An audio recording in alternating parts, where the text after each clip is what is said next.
Hello everyone, welcome back to my channel IRENE Francis. In this video, we will discuss a Shakespearean sonnet, When to the Sessions of Sweet Silent Thought, Sonnet 30 by Willaim Shakespeare. As we know, out of the 154 sonnets that Willaim Shakespeare has written, the first 126 sonnets are addressed to a young man or a fair youth, as we call him. And this sonnet, Sonnet 30, is also written to the young man or the fair youth. A sonnet, as we know, is a poem of 14 lines. Now, this, to be specific, is a Shakespearean sonnet. That is, this sonnet has 3 quatrains and 1 couplet. The poem could be divided into 3 stanzas with 4 lines and 1 stanza with 2 lines. So that is the format of a Shakespearean sonnet. It has or it follows an iambic pentameter. And this poem is a reflective poem. That is, here the poet, one fine day thinks about his past life. And when he thinks about the past, he is reminded of the past memories, which brings back old pain, old grief, old sadness all over again. So let's begin with the poem. When to the sessions of sweet silent thought, I summon up remembrance of things past. I sigh the lack of many a thing I sought, and with old woes new veil my dear times waste. Now here, we see that the poet begins the poem with a complaint. He's in a quiet thinking mood, a very silent thought, and he is remembered of the past. And the complaint is that when he just sits simply, he is reminded of all the pain or all the old memories, the regrets of the past, and all the time that he has wasted. Everything that you are supposed to forget or you try to forget, everything comes to you at one particular time when you're just idly sitting. This is the complaint with which the poem begins. Now, if you look at the words used by Shakespeare in this poem, there are words that I have underlined, which are the words that we commonly use in a legal scenario, in a courtroom. The words like sessions, summon up, these words are usually used in a legal scenario, and so we say that Shakespeare has used legal imageries in this sonnet. When Shakespeare talks about sessions, we are immediately reminded of a courtroom. And he also creates a contrast here. He calls the sessions sweet and silent. So we think that this is a session which is going to be very sweet and silent, but then in the second line onwards we understand it's actually a complaint. As soon as he is there, free to think about anything, he just sits there and he summons. The thoughts just doesn't flow to him. He is forcefully bringing them to him. And what kind of thoughts? Remembrance of things of past. And are these happy thoughts? No. He sighs, he is disappointed because of the lack of many a thing I sought. So there were a lot of things that he wanted, but he couldn't reach them. He lacked, referring to his failures. So he is mourning over all the things that he wanted, but he never got. All his unfulfilled dreams, all the opportunities that he missed. And in the 4th line he says, yes, he is sad about all the things that has gone wrong in his life.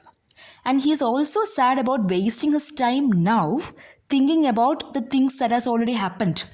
About being sad. Why should he waste his time by thinking about things that could only make him sad? So he is sad about 2 things.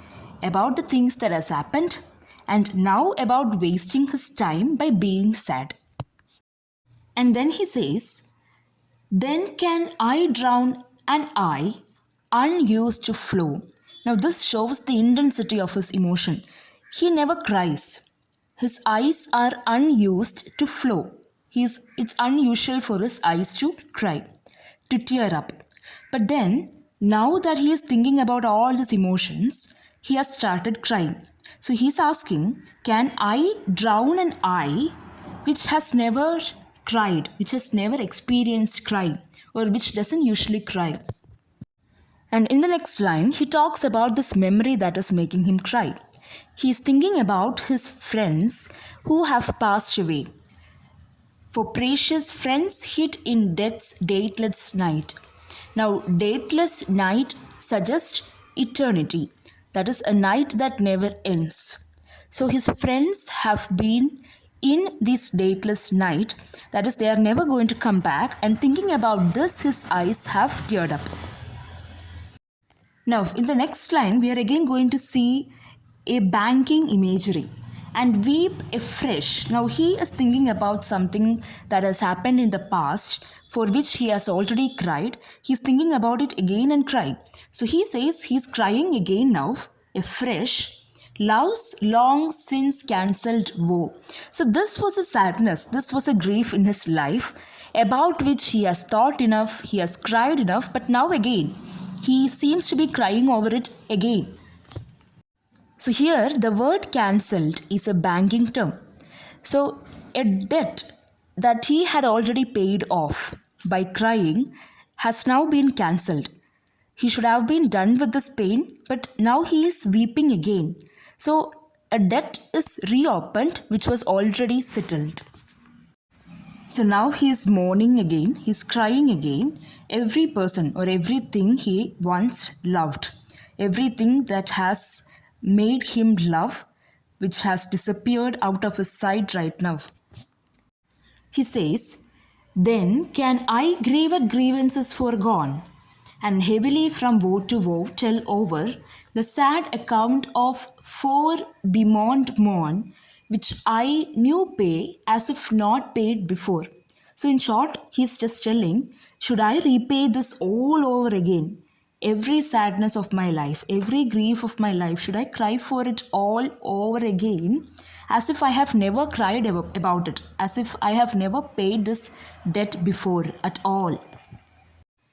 So should I tell? Here tell means to count. So should I count all my pains of the past again? In my account book, the sad account of four bemoaned mourn.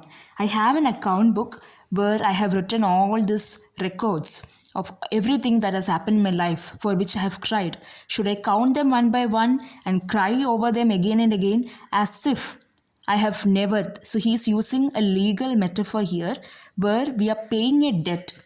We pay and finish a debt off. But here, even if he cries of again and again, it doesn't feel like his debt is being completed.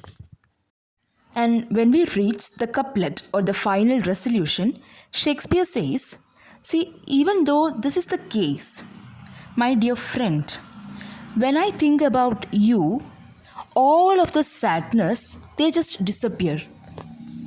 He feels like his sadness stops and everything that he lost, it all just returns to him. He feels that it all comes back to him and the debt is settled when he just thinks about his friend.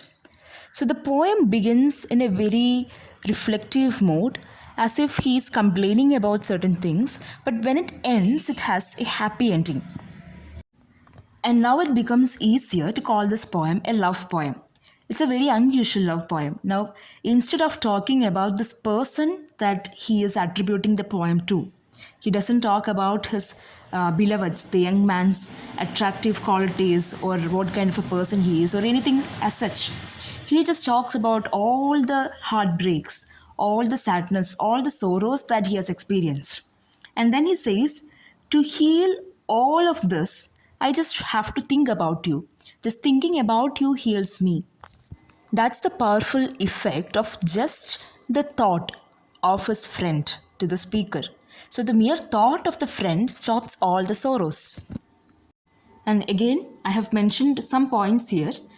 The poem uses a lot of legal imageries, like the words I've talked about: account, paying bills, debt, summoning up, and sessions of sweet silent thought, the grievances. So all these point towards a courtroom, or the words that we normally use in financial settings or a legal courtroom settings. Secondly, this poem is a reflective poem, but it is actually a love poem which is disguised as a reflective poem. The speaker describes his love indirectly through the poem. And the poem is published in quarto. and written to the fair youth or the young man. So that's all for this video. If you found it useful, please like, share and subscribe. Thanks for watching IRENE Francis.